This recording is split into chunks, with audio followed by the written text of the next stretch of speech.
what's happening in Kerala. There is a very eerie coincidence or perhaps concurrence in the way and similarity in the way things are unfolding in Kerala to what is happening over in Pakistan with some of these radical tanzeems taking to politics. Now, from street power to ballot power, CNN News 18 decodes how radical networks in Kerala are alleged to have recalibrated their strategy, shifting from overt mobilization to deeper political entrenchment ahead of the 2026 elections. Intelligence inputs reviewed by agencies suggest a pattern as comparable to formations such as the Milli Muslim League in Pakistan, that's the front of the Lashkar, where socio-religious mobilization gradually acquires political articulation.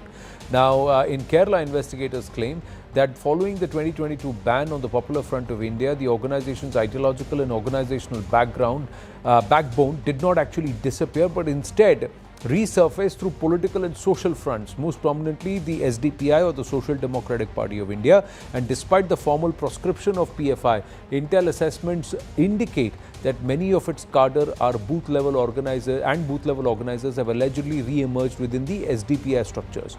By mid-2025, SDPI had reportedly expanded its booth committees in sensitive northern districts such as Malappuram, Kannur, Kasargod areas that agencies have historically flagged for concentrated ideological activity.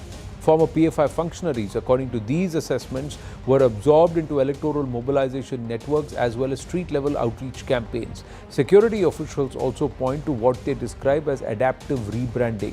Following a 2025 death threat issued to the Tamaraseri Bishop Remigios Ingeniel, agencies have flagged the emergence of fresh aliases such as the Islamic Defence Forces of India, believed to be a shadow formation designed to resist scrutiny while retaining cadre loyalty. Parallel social religious organizations including Rehab India Foundation and National Women's Front continue welfare and outreach initiatives. Intel sources claim that NGOs and affiliated fronts help maintain ideological cohesion and grassroots presence while avoiding direct legal exposure. Now, investigations over the past decade have consistently placed North Kerala under the scanner. Earlier probes, including Operation Pigeon and more recent NIA inputs between 2024-25, have reportedly identified the region as having one of the highest concentration of Islamic State sympathizers in the country. In 2025, a case in Thiruvananthapuram saw a mother and stepfather booked under Unlawful Activities Prevention Act for allegedly attempting to radicalize a minor, a development that reignited concerns of homegrown radicalization networks. Financial flows remain another area of scrutiny. Intel sources indicate that between 2023 and 2025, there was a continued inflow of funds to certain Salafist madrasas, allegedly routed through Gulf-based donors and informal transfer channels. Kerala Police's internal assessments have also referred to ideological spillover from conflict theatres such as Afghanistan and Syria, suggesting that global narratives continue to influence segments of local networks. And adding to these concerns, police reports have noted possible indirect ideological influence from groups such as the Ansarullah Bangla team, allegedly filtering through migrant labour circuits into parts of Kerala. The period between 2024 and 2026, according to security documentation, has seen repeated hate speech cases, instances of vandalism targeting syncretic shrines, and public displays during rallies where extremist leaders from overseas conflicts were openly glorified. Intel agencies further warn that even as overt violence has declined in the recent years, there are signs of long-term consolidation, a strategic pivot from confrontation to calibrated political participation. Another emerging concern flagged in assessments is the increasing electoral dependence of certain mainstream political actors on SDPI and Jamaat-aligned vote banks in closely contested constituencies. Officials caution that such tactical alignments, even if limited or indirect, could contribute to the normalization of hardline ideological platforms within democratic processes. Question remains, has Kerala gone from a recruitment zone to a radicalization hub? And is this now far more difficult for investigative agencies to try and arrest, comprehend and execute arrests?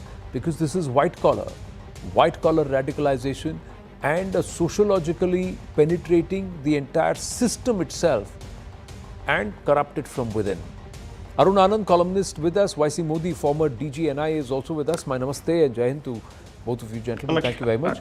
YC Modi ji, this is a pattern which we are seeing, and it seems that these radical outfits exchange knowledge or share toolkits on how to do this across borders? Anand, whenever any organization is banned, this type of different organizations, different welfare organizations, in the name of welfare organizations, it was expected. The only important thing was whether investigating agencies or intelligence agencies of Kerala were taking action against these people, because we knew we know very well that whenever any organization is banned, their members stop working overtly, but they start working covertly in the names of other organizations. They float different organizations in different names. So in this case also it was expected, and I personally feel that investigating agencies in Kerala should have remained alert about this possibility and should take action against these newly floated bodies and their members as per law. And there are legal provisions under which action can be taken. So I am quite sure that the actions must have been taken, but we in the intelligence parlance we call hub and spoke relationship. Yeah. PFI is the hub, and other organizations, eight organizations known as frontal organizations of PFI were banned along with the PFI. But there is no bar for raising new organizations or new bodies. So this is a real threat, and all investigating agencies, intelligence agencies and police will have to remain alert to this possibility. As far as coming elections are concerned, SDPI is already known as the frontal organization of yeah, but why was it allowed to continue to operate, and these underlying ages, new fronts will appear, and this is we are seeing from IM to SIMI to PFI, Arun Anand, and they are also modifying and evolving their methods to make it more difficult to get at them. No. See, it all started with Anand, actually. No, I understand. Arun Anand, Vice Modi ji, Arun Anand, yes, please. Yeah. So, Anand, it all started with, when the petrodollar started coming in from Gulf. Basic challenge in Kerala right now is, and as Mr. Modi was also pointing out, that the state units have to be, the state, police and the CID and all the law and order machinery, it has to be more proactive about that. The problem is that, as we all know, that the state law and order machinery, typically they report to the political bosses. So ever since, Kerala has come into existence as a state, so either it has been either a left Democratic Front government or a United Democratic Front government. In both the blocks, basically, the radical Islam play a very significant role. So I think the hands of police are tied up, one. Second is that, we are seeing Kerala being turned into a testing lab for radical Islam, because you have presence of ISIS, KP there, you Al-Qaeda working there. You also have, number of other organizations working there. So it is being turned into a lab, and the online radicalization is a massive thing which is going on in Kerala. Kerala has a very high, this thing of literacy also, and we see a more hardened version of Islam, Salafi Islam, basically, which has been imported from the Gulf. But visible.